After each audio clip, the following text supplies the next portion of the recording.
Here we go. Hello. Hi. All right.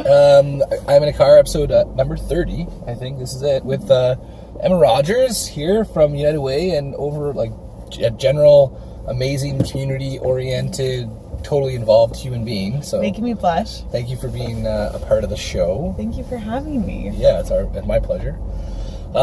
So as per usual, would you mind giving us as best you can, 1-minute synopsis of kind of what you've been up to and what you're doing these days? Okay, so I won't start from womb then. Perfect, thank you. I'll just start. Last one, it was an 8-minute introduction. I was like, come on, guys. Yeah. Okay, so born and raised in Rockwood, so not too far away from Guelph, just down the road. Love Rockwood. I know, it's amazing. It's growing though. It's like a little city now compared to the stoplight that it was when I was there. And then I went to Laurier University, where I did some business and a bit of soc. And then I was in the social work realm in Waterloo for a while, which was really great. I was in the employment income support sector. So I was helping people that are on social assistance, which is the new word for welfare. Mm-hmm. And most importantly, I'm an Intrigue alum. Mm-hmm. I was Intrigue Media for a while. Alum, I like that. Although I'm really hoping that we're getting tracksuits soon. So I'm hoping more than just say alumni, I'm back. And I was doing a lot of great work with nonprofits there, which I really enjoyed. A lot of work in the community. And then I literally went like 10 houses down the street on Westmount, when you guys are on Westmount, to United Way. Yeah. So. And that was like, what, 3 years ago? 3.5, 4 years ago. Yeah. It feels like a hot minute, but. And so now you're United Way. What are you doing United Way? Well, typical nonprofit style. I'm wearing about 10 different hats, which I love though. It's great diversity. So I'm a campaign manager. So primarily, I raise funds in Guelph, Wellington, Dufferin that we put directly back into the community. Funding's, it's 57 nonprofits now. Beautiful. Which is pretty amazing. Yeah, that's awesome. Yeah. And then a lot of work, with everyone's favorite millennials. So those Gen Xers that are coming up. So just trying to engage them in our community, and try and see how we can talk to them a little bit more about philanthropy and some of the issues that are in our beautiful city of Guelph. And so millennials, hot topic. Everybody thinks they're disloyal, they're narcissistic, they're, I don't know, just lazy, entitled is definitely a word that gets thrown around. I personally have experienced quite the opposite of all of that, and so just curious about how you're doing it on kind of a broad stroke in the community, and how you're finding it, and how they as a generation are responding to getting involved. I think there's 2 different sides of it. So one piece is definitely millennials in a workplace capacity, and I think it's amazing. It's a really interesting culture that they are looking for places where they want to have purpose and impact, and not just in their day-to-day lives, but also in the community. So that's where I find it beneficial, because as much as when you're interviewing this younger generation, they're also interviewing you. They want to work at places and make sure, like, what are you doing in terms of corporate social responsibility? How are you guys giving back? How can we make a change in the community that we're working in? Yeah, that's cool. Which I think is just so amazing and so inspiring, and it's also creating workplaces that they want to be at, and inspiring workplaces to change. Yeah. Because now they know that if they want to get the right people on the bus and get the right team members, that they need to start doing good and creating these avenues. What a crazy idea! I know. Get back to the community. Great things happen. Yeah. And then also they're not your typical 9 to 5, which I love. So they're going to networking events. They want to connect with people outside of that 9 to 5 work hour. They respond to emails at 7 or 8 at night, which I think is okay, because they create that work-life balance. Oftentimes, maybe they're going to the gym on their lunch or after work, and then working afterwards. Right. So it's not that typical 9 to 5 that we used to see probably like 10 years ago. Punch in, punch out. And it just doesn't happen. And then, so how is it working with them in terms of their involvement in the community? Like, are they stepping up, or are they kind of needing some convincing, some education? How does that play out? I think in terms of the Guelph community, there's definitely some convincing, because our community is so like aesthetically beautiful. Yeah. And oftentimes it's not in your face. Like when you're in Toronto, you don't see the homeless population as much as you do here. You maybe see 1 or 2 or 3 homeless people downtown Guelph. So when I tell people that we actually have, I think 30% of our youth population, 30% of our homeless population is youth. Right. Which is crazy. And that there's, I think, was it 1 in 8 children, or 1 in 10 children in Guelph, are going to school hungry.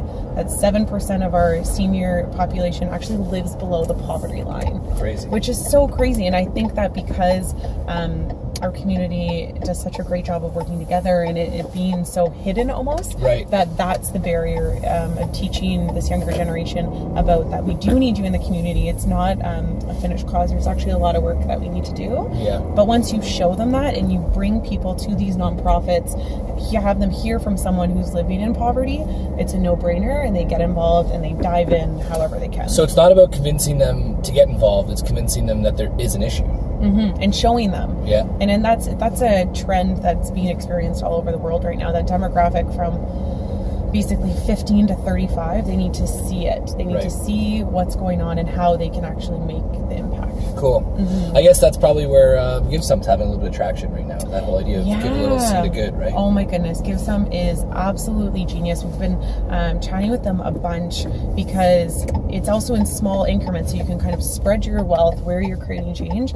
And then right when they hit the target of whatever they're trying to raise dollars from, you get a video and you actually see it. There was one from, maybe it was Bracelet of Hope. It was an organization in Africa, and they were fundraising for a sewing machine. Right. And they were talking about all the difference that it was going to make. And then you got a video of these ladies around the sewing machine singing. I just was like, oh, that's too good. Heartstrings. So that's why Give Some, more companies can even start to integrate Give Some, the more they're going to see give back in the community, both internationally and locally. Cool. So then let's maybe switch gears a little bit more into the world of Emma. Mm-hmm. You mentioned earlier, Intrigue alum. Yes. So from a selfish standpoint, just wanting to get some insight from your experience there, was there anything that kind of stood out for you in your time with us that has helped you, kind of springboard, not your career, but like your ability to kind of do what you're doing? Yeah. This is definitely going to be a good ego boost for you. Which is really good. We swear this isn't staged. No, there was so many wonderful lessons when I was at Intrigue that I learned a lot of them there, but also when I left and you look back and you see how amazing it is to be in a culture that really fosters growth and learning. A lot of it's centered around feedback. You give feedback and you give it right away, and you give it straight up, and it doesn't happen all that often, but it's the only way that people are going to grow. That was a huge thing that I learned, and how philanthropy is so ingrained in your everyday culture. Yep. Not just by the clients that you support, but you encourage people there. If I was ever like, this cause is really important to me, can I sit on this committee? It was always no problem. How can we actually help support that committee as well? Yeah, big time. And having that supportive team. Yeah, it was interesting. I heard, I'm not going to name any companies, but this person had to take a vacation day to go volunteer. Mm-hmm. I was just like, what the fuck? I know, it's crazy. Sorry, I swore there, but I was like, bleep it out. That is insane. Yeah, so in same thing, people are starting to learn now. Like, you guys are really great. The cooperators, even Sleeman, a lot of even these bigger organizations now, they give people 2 volunteer days. I think it's like every 6 months or every year. Paid. Yeah. Completely paid, and it's supported by people, which we need more of, because helping people get out of that cycle of poverty is also mean that you guys are going to probably start getting more clients. You're going to get more people working there, because then they can start contributing to society instead of right now just trying to survive. Right, which is, big difference. Mm-hmm. So then, what's something that you kind of, you follow, or is there any kind of leaders, authors, I don't know, philosophies, words of wisdom that you keep in mind that kind of keep you going? Something maybe Mama Bear said or something like that? Mama Bear has instilled it all in me. Yeah. I think that a lot of, Simon Sinek is a huge author. I'm not sure if you've seen his recent video on Millennials. Yes. I think it is so genius because it's applicable to everything. It's about creating those connections and putting down your phone and actually having these one-on-one conversations and finding out what motivates them, and instead of just turning to the person next to you saying, can I have something, being like, how's your mom doing? How's this happening? And I think that's gonna... it's so crazy that people are like, it's like a new concept. I know, to ask someone how they're doing. Yeah. Oh my goodness. But it's so true, and having people have those one-on-one connections again, it affects everything. And he even talks so much about how giving back just really enhances who you are as a person. It fuels your soul. It makes you feel good. I highly doubt there's any person on this planet that felt bad after doing something kind for someone. Like, but I want to talk to you. Yeah. It just, it really, it changes you. And I think he has a great mentality of talking about business, but then also how to develop yourself as a person, and then also inspiration of giving back. Cool. It's interesting. Out of 30 episodes, I've asked that similar question to almost everybody. And Simon Sinek has been referenced the most. Yeah. And probably like 6 or 7 times out of the 30. I know. Well, he's just so relatable, and he's simple and clear, and you leave, whenever I watched that video, it was about 10 minutes, and I left with a minimum of 4 tangible takeaways. Yeah, that's cool. Like, don't bring my phone into a conference room. Make a habit of asking people how they are once a day. It's just little simple things. And it's little simple things. Yeah. It's always little simple things that make big differences. Okay, cool. So you have an opportunity. You're raising funds in the community. People in the community are watching this stuff. You got anything going on right now? You want to give yourself a plug or get some support, or what projects you're doing? Yeah, there's a lot of projects going on. I think that it's not even just putting a plug for United Way or for any of our social service programs. I think it's just putting a plug for people to genuinely get involved. There's so many different avenues. There's women's leadership lunches. We have Gen X, which is an initiative to get people more involved in the community and teach them about the community. That one's through United Way. Or even Guelph Gives, which is a spin-off of Giving Tuesday. It happens on the Tuesday after Black Friday. Yeah.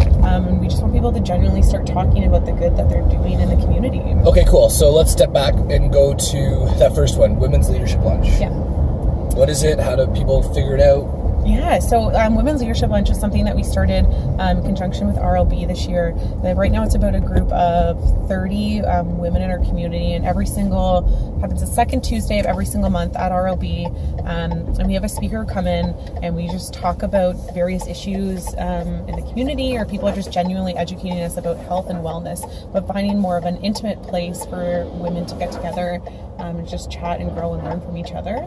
And you can always just reach out to me, Emma at UnitedWayGuelph.com, and we'd love to sit down and have a coffee and see if we can get you involved. Cool. And then next one was Gen X. What's the deal with that? So Gen X is a bunch of different things. So it's chatting about what's going on in the community. We can go into workplaces. We have a crew of about 12 people from our community. Actually, Vanessa from Intrigue Media is on our board or on our cabinet as well. So we can come into your workplace and chat with you guys about some of the stuff going on in the community. We have events. We have one coming up in November at Eagles Flight. Oh yeah, that's badass too. I know. It's so how does someone register for that? The registration won't be up. It will be on our website, UnitedWayGuelph.com, or you can reach out to me again, and we can make sure that we get you a ticket when everything comes in. Sweet. And then the last one you mentioned was, you said Leadership Lunch, Gen X. Guelph Gives. Guelph Gives, yeah, Yes. which is the Oh second my Tuesday gosh. after Black Friday. Yeah, it's the most magical day. It is pretty awesome. It is amazing. The whole city just comes alive and talks about the wonderful things that we're doing. We have a website, guelphgives.com. You can reach out to me, and we can talk about the amazing things that you're doing, or maybe you want to do something on that day. You know, things take some planning, but I would highly suggest you can become a part of that. It doesn't cost you anything. You guys did your giving ring. Yeah, well, the first year we did Giving Ring, second year, which was a initiative to help raise funds for the Special Olympics. Yes. And then last year we did the Giving Rings, but we did them as dog collars and cat collars. And you brought dogs around with you. Oh my the goodness. community. That was a ton of fun. Yeah, that was amazing. Yeah, Giving Tuesday is a ton of fun. Yeah, and there's a lot of different ways that you can get involved, so you just got to do it. Just got to do it. Mm-hmm. Love it. That's a Ron Murray quote right there. Just got to do it. Fuck it, just do it. I swore twice. Oh my god, I don't think I swore in the 29 episodes. This is the I swore X-rated twice. video. Yeah, People. this is X-rated. This is after hours. Okay, that's great. Thanks for doing this. Thank you. All right, bye guys.